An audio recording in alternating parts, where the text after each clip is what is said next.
see if there are numbers there that will support their business, and also safety, security.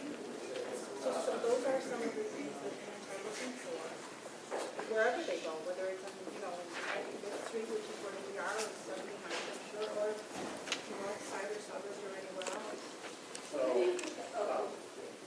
the process that we go about buying tenants is there's several ways that we market the space.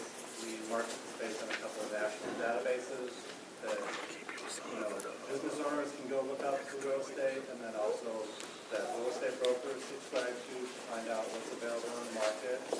We also, in Chicago here, we send out an email blast for our various properties that we market to about 500 retail brokers in the Chicago area. We also call brokers directly that we know represent tenants that might be looking in the market, and then we also call tenants directly. We call their real estate directors, or we call individual business owners if we're looking for a particular business to join our center. We'll go out and call different restaurants and talk to them about different centers we represent and for these spaces. And so just one quick thing before we get to Johnny, what are some of the barriers when, for example, where the Stony Plaza is, not too far away, there's the Walmart on 111, and not too far from there, there's the Target and Jewel and other development on 119. So what kind of barriers exist, if you can speak to that, but if barriers are there when you have a place like 95th and Stony where you can show those traffic numbers, you can show the demographics, you can show the income, how does that hinder bringing in, another renter? Every retailer has their own statistical and analysis that they look at. Some retailers, they want to be in an area where their competitors are. Other retailers want to be as far away from their competitors. It all varies. It's like the banks. You'll go to an intersection and all the banks will be there, or there'll be McDonald's on one corner and Burger King on the other. So everyone has a different about things. It varies. Obviously, when you have somebody, Walmart is sort of a one-stop shop. That can be a challenge for different retailers. So, Johnny, I invited Johnny to participate in the first round as well, and he's a banker in the neighborhood. So maybe you can talk about what are some of the issues or incentives that banks have to kind of grow. And I know the city, and most people may not be aware, but the city does. They have this micro lending program for small businesses, but sometimes they have to go outside of that and find other resources. So I thought Johnny could address some of that. When I hear everyone talk, I hear tenants, right? Tenants bring in revenue. Revenue brings in big box. Even if small business clients, they bring in revenue, right? So without the tenant, without the people, we don't have anything, right? So let's start there. I helped build the 83rd and Princeton New Bank of America. Actually, Timmy built it. I just thought about it. But the first thing they asked me is, how would it profit? And I remember Chatham, when I was a kid catching the bus, it was flat, right? Didn't seem like it was anything, right? But we built the bank there first, right? Then we built it, and soon came Walmart, and soon came BMO Harris, soon came Chase. So apparently there was a need there, right? And you guys she just mentioned $400 million go somewhere else, right? Walmart is getting a great profit because of that, right? I thought about transportation. How are we going to get to work? How are tenants going to get? How are customers going to get to Walmart, to me? What did they do? They installed a bus service, right? You guys already have that. Right? You have the bus service. You guys have the people. $400 million is great, right?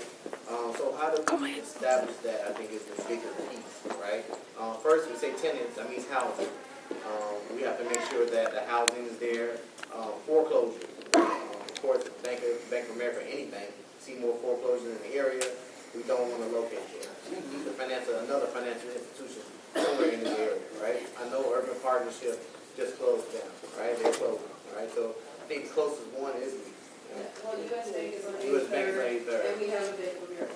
Right, 95th. So still, there's room for that, right? So when we talk about small businesses, how do you profit? A lot of small businesses come inside and say, I need a business room, right? Well, I would love to give it to you, but what is your financial statement? So before we get to the bank, we have to understand the financial statement. I can't lend to you if you can't pay the other things that you are already owed to someone else, right? Then I'm actually putting you upside down, and then once you're out of business, what happens to that store, right? Someone else comes in because we need the profitability in the community, but are they important enough, and are they going to sustain the integrity of the community once they move in, right? So it's always an upside thing, and down thing when you think about lending and what we need to do. Another thing is it's called credit equity, right? We have to make sure we lend to the right people or people that's going to sustain the profitability, because we drop in equity, then the government gives us sanctions and we can't lend. So I think a lot of people don't understand that part of the process, the ebbs and flows. But there are a lot of products and services that we can give out to the small business owners who don't make $250,000 a year in profitability. But you have to come in, you have to make sure you educate yourselves about what happens and how to sustain the community and things like that. So that's as far as small business is concerned. As far as consumer, we want to lend. Right now, as a Bank of America, we're done with the card. We paid everything off. Hopefully I don't get that question. I'm ready for it. But we've done everything we had to do to make sure we're coming back. We refinanced and modified more than we ever have in the last 10 years, right? So that means come inside and see what we have for you. We're offering all types of loans for you so you can sustain your business and your home needs. When I built 830 in Princeton, we refinanced at least $2 million worth of people in the Chatham area. That's not a coincidence the way how we all of a sudden revitalize that community, right? So when you think about it, the people are the ones that make things happen. So if you think you don't have the power, you definitely do. I didn't think that Vegas Center on 830 Princeton was going to be so big, but we profited a lot. And you see Chase is down the street, BMO's down the street. The little Chatham market is doing very well. I think Walmart did, keep me honest, gave me $750,000 the first week. It was almost like Christmas Eve, all the sales are gone, right? So I think here can do the same thing, right? We just have to reestablish what we want to do. Get banks involved. Bank of America gives a lot of community areas, donations and things like that. Get involved with your local bank. Get involved. We do give United Way and things like that is the big part of it. But we also give the grassroots. We do that. Any type of community organization or something that's doing really good, I can help you out. So it's a lot of things that I think people don't know about us that I'm here to make sure that you do. So we do want to open it up. I want to just a couple more people. Allison Stretchens is here. She works with our SSA. And one of the things that came out from the development roundtable that was in Joanne's presentation was that the recommendation was to really get a new service provider for our SSA. So the SSA is a special service area. And on yesterday, we got a new service provider. I spent like a year working on the SSA, so now we're really going to see some improvements. The special service area is an area that's designated by ordinance in the 7th Ward. We have one that goes from 71st to 79th on Exchange, and on 75th and 79th to Paxton. So it covers kind of our area. And really what it does is it levies an additional tax on properties in that area, and they go to improvements. And as you can see, we definitely have not had the best in services from the special service area. But we have a new service provider, and actually our service provider is the Far South CDC, who Scott, if you hold the Hofstede document, who Scott's firm, and this just happened by chance. I didn't even know that Scott did this for them. I was meeting with them and telling them about what we did, and then the young man, Mr. Lacey from Far South CDC, brought me this, and I'm like, oh wow, who did this? And he's like, Tesco. I'm like, Scott? So I get very excited to know that we're working with someone who also is really interested in bringing back, urban retail in urban neighborhoods. The other thing is, for the special service area, we have, on 79th Street, we have a tip. And as a part of your packet tonight, you do have information on tips. This past Monday was ward night, and it was interesting to have so many people come in and ask about tips. And I think, there's so much misinformation, and what I've tried to do, since I've been alderman, is make sure we give people the right information. But it's very hard when you're challenging so much misinformation. So part of the package you have tonight, there's a document that talks about TIFs. Along the 79th Street corridor, from 79th to Stony, is the Avalon South Shore TIF. So it's a TIF that we share with Alderman Harris. And a part of it, so with TIFs, you know, you have different programs. There is a Small Business Improvement Fund. That's a part of that. There's a TIF Works program. That's a part of that. So there are other programs included in the TIF when it's first designated that will allow some of the businesses to do additional work on their properties from TIF monies. And the other thing that's on portions of 79th Street is the enterprise zone. And the enterprise zone is a state designation. And what it does is it allows businesses to get not improvements, but to get improvements for their businesses tax-free. I have been, one of the things I've been trying to champion is expanding the enterprise zone. It's only on a small portion of 79th Street, and the only way I can do that is if there's a project that starts.